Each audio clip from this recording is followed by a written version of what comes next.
Kimia. Hari ini kita akan membahas yaitu tata nama senyawa kimia. Jadi, pada tata nama senyawa kimia, yang akan kita beri nama pertama yaitu senyawa anorganik. Kan senyawa itu terdiri dari dua, senyawa anorganik dan senyawa organik. Kali ini kita akan membahas bagian senyawa organik. Pada senyawa anorganik, terdiri dari beberapa jenis senyawa. Yang pertama itu ada senyawa biner ya. Biner artinya B2 ya, terbentuk dari dua jenis atom. Contohnya CO2 terbentuk dari dua jenis atom yaitu C dan O. NaCl terbentuk dari dua jenis atom yaitu Na dan Cl. Di mana senyawa biner ini terdiri dari senyawa kovalen dan senyawa ionik. Apa itu senyawa kovalen?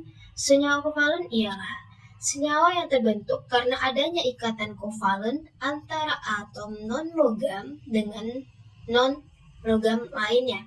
Jadi, perlu diingat bahwa kategori non-logam pada tabel periodik unsur itu kita mulai dari kategori 4A sampai 8A.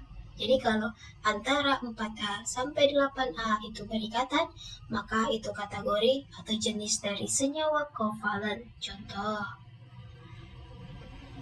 SO2.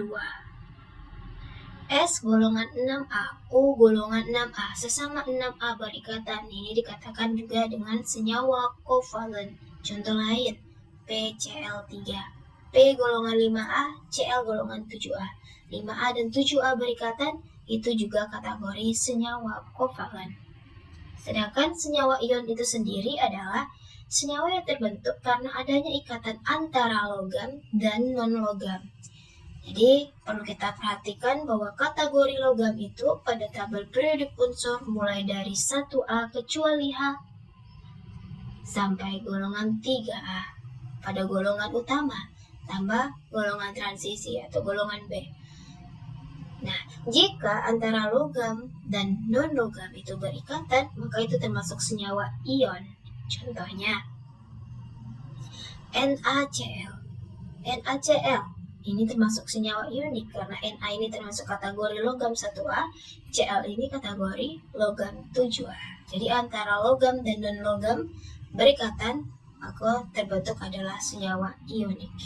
Contoh lain misalnya MgF2. Mg adalah golongan logam 2A, F golongan non-logam 7A. Logam dan non-logam berikatan, maka yang terbentuk adalah senyawa ionik. Berikut adalah tata nama senyawa kovalen. Nah, karena senyawa kovalen itu terbentuk karena adanya juga ikatan kovalen antara non-logam dengan non-logam, maka cara membuat namanya pertama adalah rumusnya jumlah atom non-logam pertama ditambah nama logam yang pertama, jumlah atom non-logam 2 tambah nama non-logam kedua diakhiri dengan ida. Kita beri contoh CO2, jumlah C. Nah, pada senyawa CO2 ini kan 1. Jika jumlah non-logam pertamanya 1, maka tidak perlu ditambahkan mono. Jadi bukan mono karbon dioksida tapi tetap karbon. Karena jumlah O-nya 2, makanya di sini diberi awalan di, karbon dioksida. Contoh lain misalnya N2O5. Nah, jumlah N di sini kan 2, awalan 2 itu adalah di. N itu kan nitrogen, makanya namanya dinitrogen. O-nya kan ada 5. Maka di sini 5 itu awalannya penta. O ini oksigen tambah ida jadinya oksida. Dinitrogen pentaoksida. Selanjutnya PCl3. P ini kan jumlahnya 1, kita tidak perlu memberi awalan, langsung fosfor. Cl jumlahnya 3 itu diberi awalan tri, makanya triklor tambah ida, triklorida, fosfor triklorida.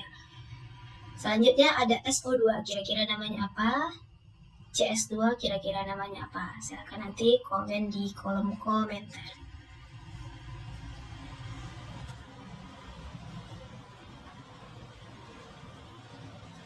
Nah, Jika diminta menuliskan rumus molekulnya saja, seperti ini. Karbon monoksida. Karbon berarti jumlah karbonnya 1, monoksida berarti oksida, oksigen itu mono 1, CO. Fosfor pentaklorida, PCl5. Selanjutnya ada belerang dioksida. Belerang ini kan rumusnya S. Dioksida berarti ada 2 atom O, SO2. Berarti teman-teman, bagaimana cara membuat rumus molekul dari fosfor triklorida? Ayo, kira-kira apa jawabannya? Silahkan nanti komen ya.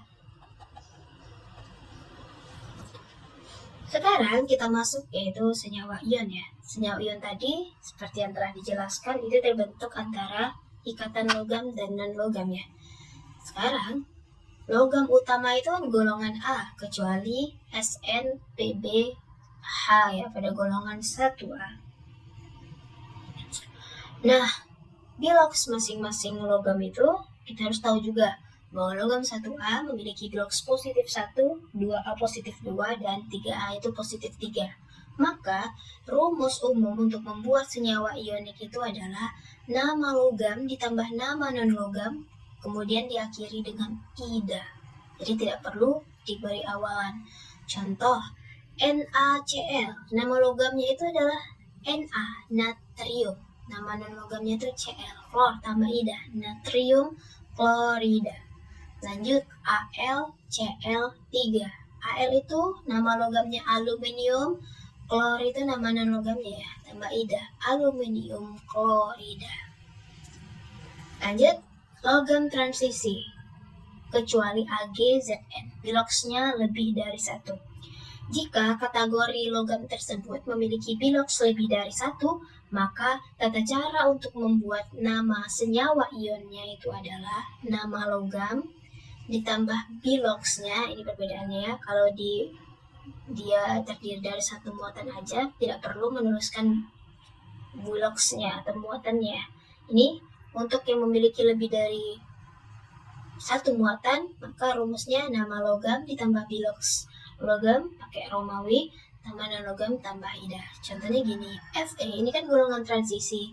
Fe ini atau besi bisa memiliki banyak muatan. Jika dia berikatan dengan oksigen, terbentuk senyawa Fe2O3. Kita lihat dulu muatan Fe pada ini, Fe2O3. Caranya gini aja, Fe2O3.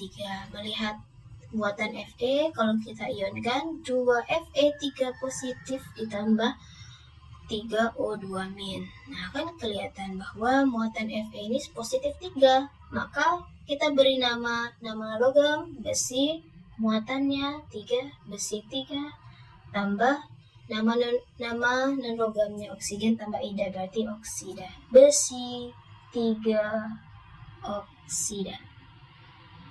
Begitu. Contoh lain, jika kita disuruh memberi nama rumus kimianya, aluminium bromida. Ya, untuk nama senyawa ionik cuma simpel ya, nama logam ditambah nama non-logam. Seng oksida. Ya, seng itu Zn, oksigen tambah ida, oksigen ZnO. Tembaga 2 klorida. Tembaga bisa banyak muatan, makanya di sini memiliki biloks ya. Maka kalau memberi namanya artinya Cu ini bermuatan 2 pada tembaga 2 klorida. Artinya Cl-nya di sini harus 2. CuCl2. Oke, sekian teman-teman. Kalau ada pertanyaan silahkan tanya di kolom komentar. Assalamualaikum warahmatullahi wabarakatuh.